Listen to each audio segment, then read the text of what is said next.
Well, we're joined via Skype from London by our one and only i24 News correspondent, Jonathan Sacerdoti. Jonathan, good morning to you. Good morning, Yael. I'm loving this. Welcome back to London. So to speak, first of all, I just want to touch on Clegg. Who's this guy? Nick Clegg is actually our Deputy Prime Minister. So he held the balance of power in the last election. Very unusually for the United Kingdom, we had a coalition government, something rather familiar to all Israelis. Yeah, exactly. And I think that's what people are concerned may happen again. There's this idea that we may once again have a hung parliament in our very different system to the Israeli one, where it's a first-past-the-post system, usually and traditionally. But as David Cameron and his Conservative Party didn't have enough votes last time, he relied on Nick Clegg and the Liberal Democrats, the sort of centrist, centre-left party, to add themselves to that coalition. Now, of course, all three parties are fighting again for votes. Clegg doesn't stand any chance of being Prime Minister or being a majority-leading party, but, of course, David Cameron and Ed Miliband both do, with polls showing them variously neck and neck or one or the other slightly in the lead. Where have we heard that before? I was about to say, when you have polls neck to neck, you know, people in Israel will argue that doesn't necessarily mean anything. But yes, continue.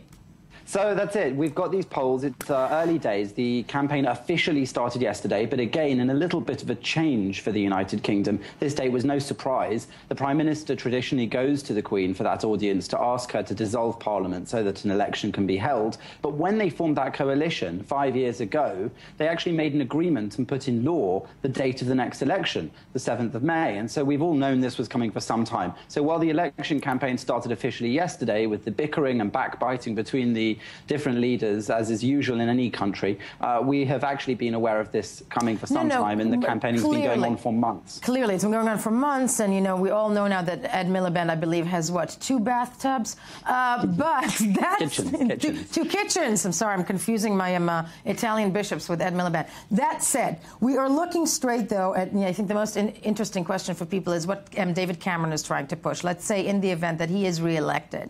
And that's a big push that everybody is looking at, be it in Europe or also overseas. It's the push to actually a referendum. That's what he's promising, to get Britain out of the European Union.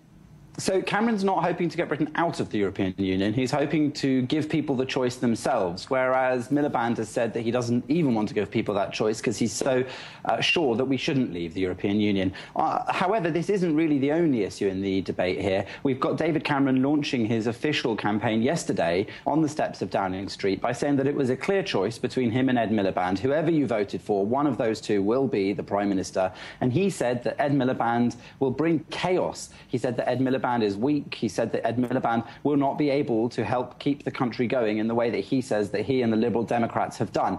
And, of course, he said that together we are turning around the country, that we've got to see it through together, and that 5 years ago millions of people were unemployed. There were questions of whether Britain could pay its debt. And because of the long-term economic plan and the difficult decisions taken, he said that more people are in work than ever in our history, living standards are on the rise, and Britain is more economically secure. But in the meantime, Ed Miliband was giving a speech to business leaders at Bloomberg, having taken out a huge advert in the Financial Times newspaper to try and redress the bad reputation he has with business. And he used that opportunity to quote leaders of industry and business here as saying that a vote on Europe would be a big difficulty, a big worry for this country. However, one of those business leaders, the CEO of Siemens, actually spoke out and said he was shocked to see his quote being used in a Labour Party advert. He said that he is not a Labour Party supporter, he is apolitical. So you can see that the backbiting and squabbling that goes on in your elections, in our elections, is just starting,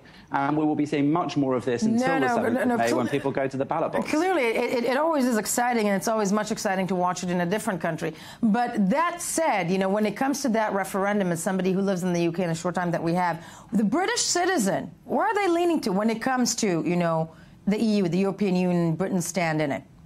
Well, again, it depends on the polls you look at. But we also have the UKIP party, UK Independence Party, whose main issue is getting us out of Europe. And they are actually relying on support for that, and also a sort of anti-immigration support policy as well. So everything is in the mix. We will hopefully see exactly how people vote and be able to read from that not only what they think on Europe, but what they think for different economic plans for the country. Because people, of course, in these hard economic times want to see the growth continue and want to see more of that money trickle down to themselves. Jonathan Sacerdoti, always such a pleasure. Thank you for being with us from London this morning.